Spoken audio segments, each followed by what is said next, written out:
wabarakatuh. Halo teman-teman, perkenalkan nama saya Labibah Najla Tahira, mahasiswi program studi Psikologi Islam Universitas Muhammadiyah Tangerang dengan NIM 24732040023. Video kali ini bertujuan untuk memenuhi tugas akhir mata kuliah Psikologi Kepribadian 2. Dalam video ini akan membahas salah satu teori kepribadian dalam psikologi, yaitu teori konstruk personal yang dikemukakan oleh George Kelly.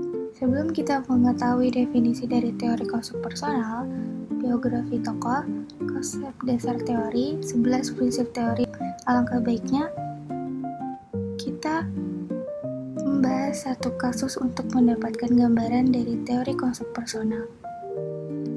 Bayangkan dua mahasiswa yang baru mengikuti ujian tengah semester. Mahasiswa A melihat UTS sebagai tantangan yang bisa ia pelajari lebih dalam dan sebagai kesempatan untuk memperbaiki hasil belajarnya. Ia berpikir, walaupun hasilnya kurang, ini mengajarkan aku area yang perlu diperbaiki. Sementara mahasiswa B menginterpretasikan UTS sebagai ancaman besar dan bukti bahwa ia tidak cukup pintar. Ia berpikir kalau aku gagal itu artinya aku tidak cukup kompeten. Menurut George Kelly, perbedaan cara pandang ini terjadi karena masing-masing mahasiswa memiliki konstruk personal yang berbeda, yaitu cara mereka secara mental mengorganisasi pengalaman untuk mengantisipasi kejadian di masa depan. Cara mereka mengonstruksi arti dari ujian tadi itu mempengaruhi emosi, keputusan, hingga perilaku mereka selanjutnya. Setelah kita membahas studi kasus, mari kita mengenal definisi teori. Menurut Kelly, setiap individu memiliki sistem konstruk yang unik. Karena masing-masing orang membangun cara sendiri dalam melihat dunia. Konstruk-konstruk ini membentuk bagaimana seseorang memahami pengalaman, memberi makna dan peristiwa yang ia alami. Kelly melihat bahwa manusia tidak hanya bereaksi terhadap dunia, tetapi juga aktif membangun makna atas pengalaman hidupnya.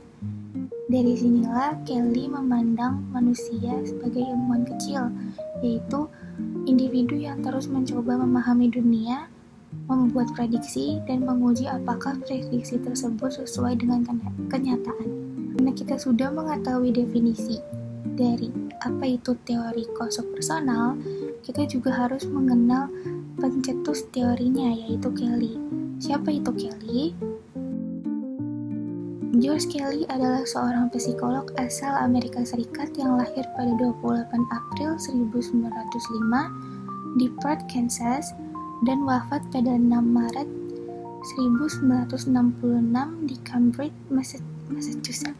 Karya terpentingnya adalah buku The Psychology of the Personal Construct yang diterbitkan pada tahun 1955. Dan hingga kini, Kelly dikenal sebagai tokoh penting dalam psikologi kognitif. Setelah kita berkenalan dengan pencetus teori konstruk personal, saya akan membahas 6 konsep dasar teori konstruk personal. Dalam teori konstruk personal, individu dipandang sebagai subjek aktif yang memahami dunia berdasarkan cara mereka sendiri. Pengalaman hidup tidak diterima begitu saja, tetapi diolah melalui konstruk, yaitu konsep atau kerangka berpikir yang membantu individu menafsirkan peristiwa. Konstruk ini disusun dalam sebuah sistem konstruk, yakni kumpulan makna yang saling berkaitan dan digunakan secara konsisten dalam memahami pengalaman.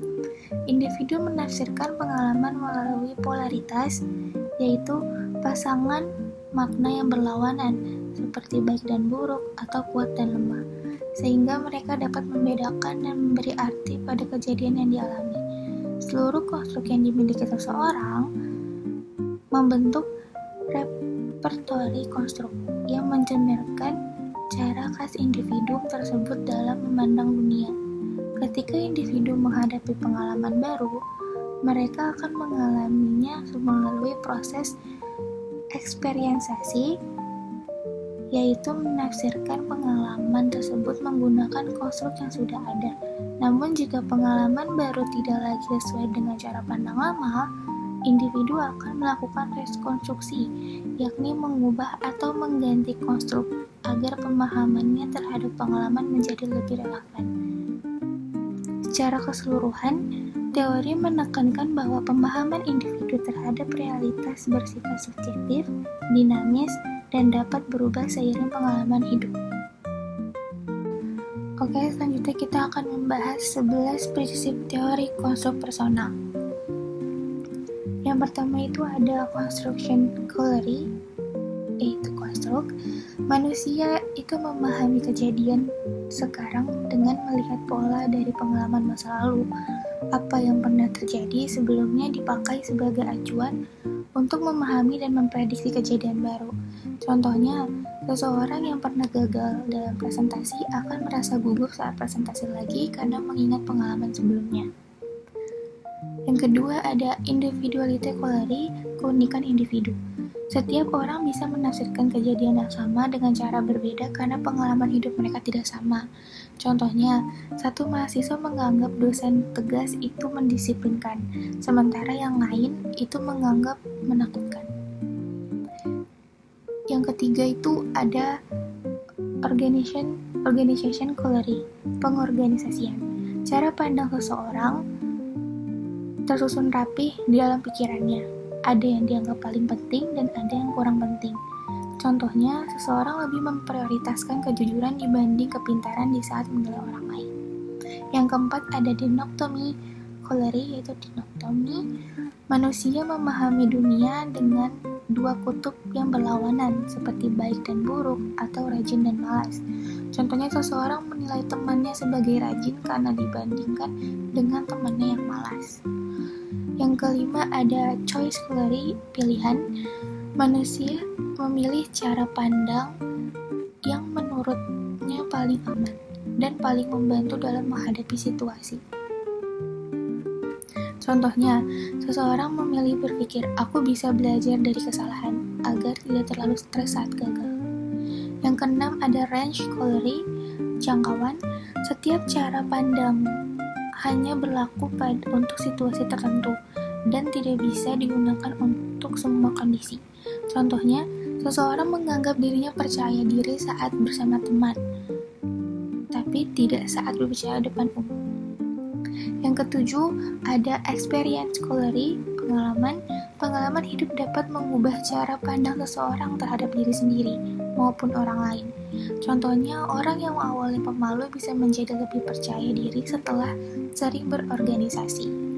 Yang kedelapan itu ada modulation theory, penyesuaian. Perubahan cara pandang tergantung pada seberapa terbuka seseorang menerima pengalaman baru.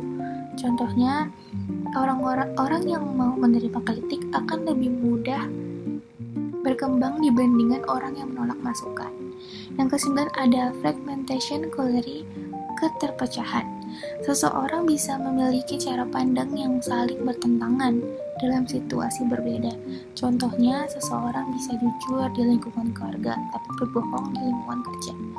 Yang ke-10 ada commonality theory, kesamaan. Orang-orang dengan pengalaman yang mirip cenderung memiliki cara berpikir dan sudut pandang yang mirip. Contohnya, sesama manusia merantau biasanya punya pandangan yang sama tentang kehidupan mandiri. Dan yang terakhir ada sociality theory. Sosialitas. Seseorang bisa memahami dan berhubungan dengan orang lain jika ia mengerti cara berpikir orang tersebut. Contohnya, seorang guru lebih mudah mengajar muridnya karena ia memahami cara murid tersebut berpikir dan belajar. Jadi, kesimpulan dari teori konstruk personal dari George Kelly menjelaskan bahwa setiap individu memiliki cara berpikir yang unik dalam memahami dan memberi makna pada pengalaman hidupnya, sehingga orang dapat merespon situasi yang sama dengan cara yang berbeda. Konstruk personal terbentuk dari pengalaman, tersusun dalam suatu sistem, dan dapat berubah seiring proses belajar serta penyelesaian diri. Melalui prinsip-prinsipnya, teori ini menunjukkan bahwa manusia bersifat aktif, mampu memilih cara pandang, serta merekonstruksi pikirannya untuk menghadapi berbagai peristiwa. Dengan demikian, teori ini membantu memahami perilaku individu, sekaligus menumbuhkan sikap saling memahami terhadap perbedaan sudut pandang dalam kehidupan sosial. Demikian penjelasan yang dapat saya sampaikan. Semoga video ini dapat menambah pemahaman kita tentang teori konstruk personal dari George Kelly. Terima kasih atas perhatiannya.